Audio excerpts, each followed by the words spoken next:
Well, talking about issues, here's one for you. Catherine Deves is a lawyer, co-founder and spokeswoman for Save Women's Sport Australasia. It's a non-partisan, non-religious grassroots organisation that's part of an international coalition of women's organisations, athletes and supporters of women in sport who assert, controversially, can you believe, but this is the kind of world we live in, that male athletes should not compete in the female sport category. Now, we've talked about this before. This body came together last year as policies in Australia and New Zealand were prioritising the inclusion of males with a declared trans and or gender identity in female sports.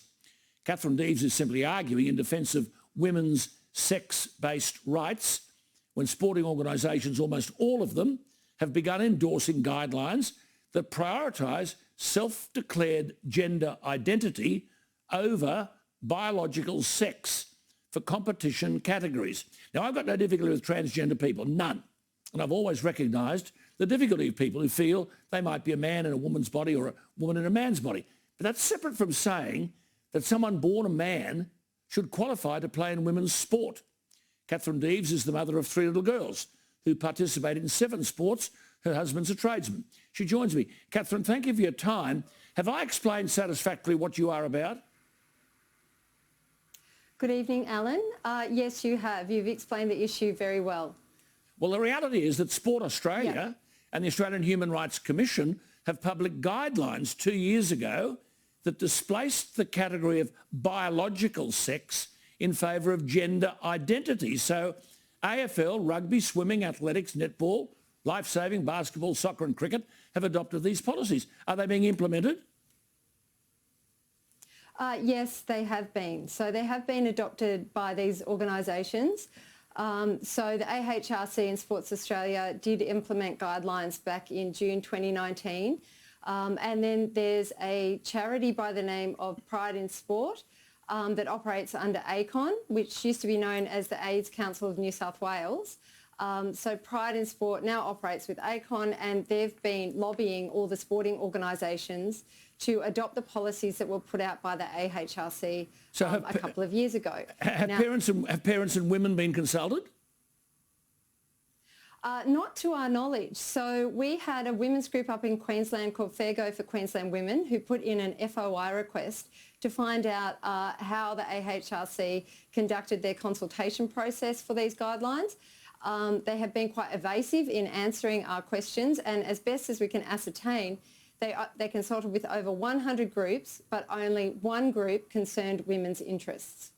I mean, there are issues here, aren't there, beyond fair competition, safety and player welfare. I mean, have these been taken into consideration? The biological advantage of males. But you're raising another issue here, that a person's trans or gender identity under these guidelines must remain confidential. So if anyone raises a concern, they'll be the ones excluded or penalised. Yes, that's correct. So a person's sex is allowed to remain confidential. So you might get a boy or a man who registers as a female to play in these sports, and no one is allowed to address it. Now, as you mentioned, this raises significant issues around player safety and welfare.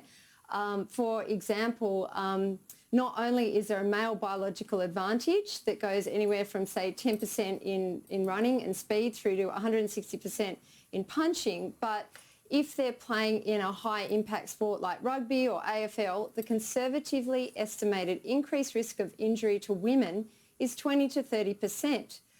We also know in relation to concussion, and there's a lot of discussion around concussion, particularly with the NFL in the US, where players have suffered a number of concussions, they get older, they're having issues with cognitive functioning. We know that women receive more severe concussions at lower impacts, but none of this evidence, none of this research has been taken into consideration. See, Catherine, there are other issues. It's quite clear that it's been dismissed. Yes. Yeah. The other issue here is, of course, these people then are entitled to use the toilets, the change rooms, overnight accommodation, which aligns with their gender identity. So as a mother, I suppose you're concerned about males entering spaces where young girls and teenagers and women may be in a state of undress.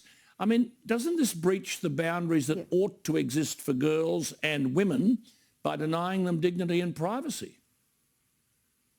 Oh, it's absolutely transgressing ordinary social norms. It's transgressing these girls' boundaries, and it's putting them in a position where if there is a male in this space where they are vulnerable, they're no longer able to challenge that.